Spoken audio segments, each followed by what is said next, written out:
Hello guys, कैसे हैं आप लोग। मैं रामदास स्वागत करता हूं आपके अपने चैनल RDY गैलरी पे। तो हम जो है आज थोड़ा सा नॉर्थ ईस्ट के बारे में बात करेंगे। गवर्नमेंट बेसिकली जो है आपका नॉर्थ ईस्ट को डेवलप करने के लिए क्या क्या उसके इनिशिएटिव्स हैं, तो उसको जो है शॉर्ट में थोड़ा सा ब्रॉडर व्यू देखेंगे।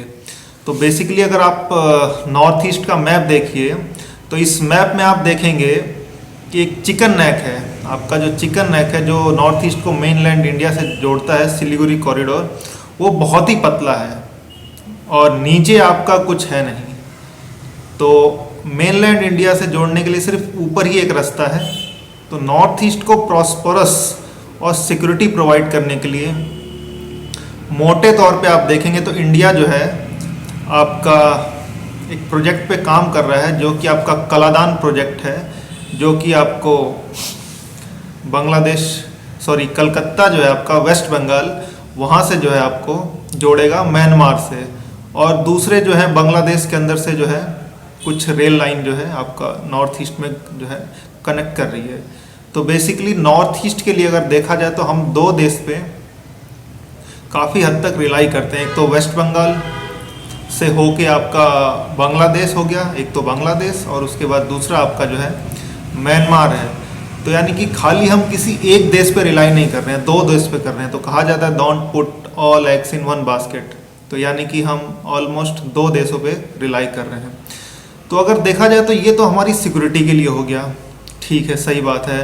पर अगर हम देखा जाए तो नॉर्थ ईस्ट को डेवलप करने के लिए basically IMT highway, India, Myanmar और थाईलैंड IMT हाईवे जो है 2021 के लास्ट तक ऑलमोस्ट पूरा होने के चांसेस हैं।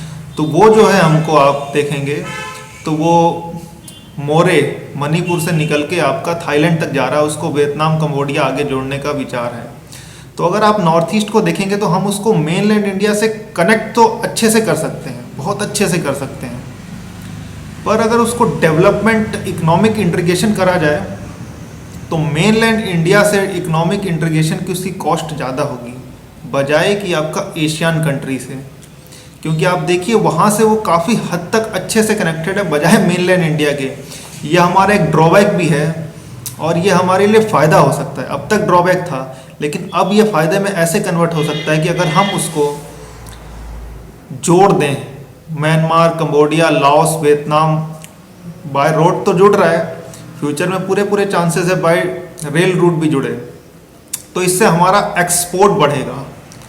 इनडायरेक्टली जो वहाँ के एक्सपोर्ट हैं वो हमारे डायरेक्टली वियतनाम तक हम बहुत आराम से पहुँचा सकते हैं, और बाय सी जो है वहाँ से फिलीपींस, इंडोनेशिया, जापान, आगे ताइवान तक भी, हम फिलीपींस तक भी बहुत आराम से पहुँचा सकते हैं।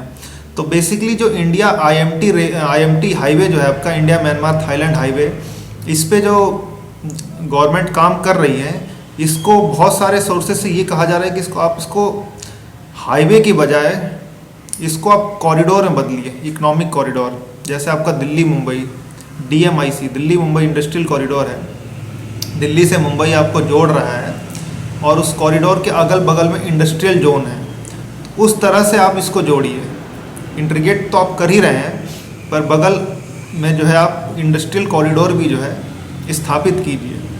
पर दिक्कत वहीं पे आपकी आ रही है कि इंडस्ट्रियल कॉरिडोर जो है आप नॉर्थ ईस्ट में कैसे एस्टेब्लिश करेंगे। तो दिक्कत वहाँ पे यह है कि वहाँ पे जो है फॉरेस्ट, इन्वायरमेंट कंसर्न जो है बहुत ज़्यादा हो जाएंगे। तो गवर्नमेंट को इन्वायरमेंट और डेवलपमेंट दोनों को साथ में लेके चलना पड़ेगा। आप किसी यूनिक तरह की इंडस्ट्री, आप फूड प्रोसेसिंग इंडस्ट्री हो गई, बैम्बूज बहुत ज़्यादा होते हैं वहाँ पे, तो बैम्बूज प्रोडक्ट जो है आप उसको बना सकते हैं। बैम्बू से क्लॉथ बनता है, stationery product, copy, books, papers बनता है। तो आप उस तरह की इंडस्ट्री वहाँ पे एक बहुत बड़े तौर पे आप डेवलप कर सकते हैं, और आपको करनी चाहिए, क्योंकि आप मेनलैंड इंडिया से उसको इकोनॉमिकली जोड़ने की कॉस्ट बहुत ज़्यादा होगी और शायद उतनी वायबल ना हो, बजाय उसको आप एशियन कंट्री से जोड़िए। इसीलिए नरसिम्हा राव जो हमारे देश के फॉर्मर प्राइम मिनिस्टर रहे हैं, उनके टाइम पे लुक ईस्ट पॉलिसी 91-92 में आई थी, और उसको लुक ईस्ट को 2014 नवंबर में बदल के मोदी गवर्नमेंट ने उसको एक्ट ईस्ट कर दिया है। और ये आपके जो कलादान और IMT हैं, ये एक्ट इसके ही नतीजे हैं कि जो हम इस पे आगे जो है बढ़े हैं। और अगर आप इंडिया का, ये तो ईस्टर्न भाग हो गया, अगर आप इंडिया का वेस्टर्न भाग देखेंगे तो हम उसको जो है डायरेक्टली नहीं जोड़ सकते हैं अपने सेंट्रल एशियन कंट्रीज से, और आगे यूरोप तक जो है हम उसको डायरेक्टली नहीं जोड़ सकते, क्योंकि पाकिस्तान बीच में एक बहुत बड़ा हर्डल है। तो उसको हम लैंड रूट से, चाहे हाईवे हो जाए चाहे आपका रेलवे हो जाए, उससे हम नहीं जोड़ सकते हैं। इसीलिए उधर हमको ईरान की बहुत ज़्यादा आवश्यकता है चाहबार पोर्ट के लिए। तो चाहबार पोर्ट हम इसीलिए बना रहे हैं कि हमारा जो है डायरेक्ट जो है हम सेंट्रल एशियन कंट्रीज़ को जो है कनेक्ट कर सकें। पर आप अगर गुजरात में और मुंबई में शिप के थ्रू चाहबार तक पहुंचेंगे और उसके बाद आगे सेंट्रल एशियन कंट्री में बाय रेल रूट या बाय आपका रोड रूट पहुंचेंगे, तो सी का टाइम बहुत ज़्यादा है। वो दिक्कत हमारे साथ यहाँ नहीं है एशियन कंट्रीज़ के साथ। ट्रेड के लिए सी रूट सबसे वायबल, सबसे सस्ता है। पर अगर आप देखेंगे तो फास्टेस्ट मीन्स ऑफ ट्रांसपोर्ट आपका बाय एयर है, वो कॉस्टली है, उसको आप छोड़ दीजिए। पर अगर आप नीचे ज़मीन पे जाएंगे तो ट्रेन जो है फास्टेस्ट मीन्स हो सकता है। पर इंडिया में उतना भी है नहीं कि हम नॉर्थ ईस्ट को जो है अपना, नॉर्थ ईस्ट में इंडिया के अंदर तो हम ट्रेन फैसिलिटी बना रहे हैं 70 सालों में, अब तक जो है नॉर्थ ईस्ट में अभी तक हम ट्रेन नहीं पहुंचा पाए। ये हमारा सबसे बड़ा ड्रॉबैक है। सिक्किम तक आज तक नहीं पहुंचा है। नॉर्थ ईस्ट में as a whole north east पहुंचा है, आसाम वगैरह है, छोटे मोटे कनेक्टेड है, पर कैपिटल जो है नॉर्थ ईस्ट की, बहुत से कैपिटल में आज तक ट्रेन नहीं पहुंची है। तो गवर्नमेंट ऑफ इंडिया जो है आईएमटी को आगे दिल्ली तक जो है वो जोड़ना चाहती है।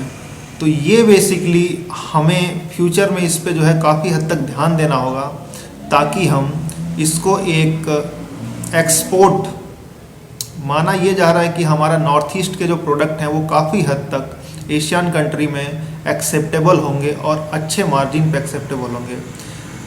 ये इकलौता एक ऐसा सिनारियो क्रिएट कर सकता है कि जो हमारे नॉर्थ ईस्ट में जो इंसर्जेंसी है, नॉर्थ ईस्ट की जो इंसर्जेंसी है, वो इससे हम काफ़ी हद तक ख़त्म कर सकते हैं। भाई लोगों के पास काम होगा तो आराम से अपने काम पे ध्यान देंगे, बजाय कि जो है वो मिलिटेंट ग्रुप के जुड़ने के। तो ये एक बहुत अच्छा प्रोजेक्ट है जिस पे इंडिया बहुत अच्छे से काम कर रहा है, और फ्यूचर में चांसेस पूरे हैं कि अगर हमने उसको कनेक्टिविटी के साथ इकोनॉमिक डेवलपमेंट का पेस दिया तो इंसर्जेंसी को ख़त्म करने में काफ़ी हद तक हमारे लिए हेल्पफुल साबित होगा। तो 2021 के लास्ट तक आईएमटी जो है ऑपरेशनल हो जाएगा, और इससे जो है हमें इंडिया में काफ़ी हद तक बेनिफिट्स होंगे। Thank you.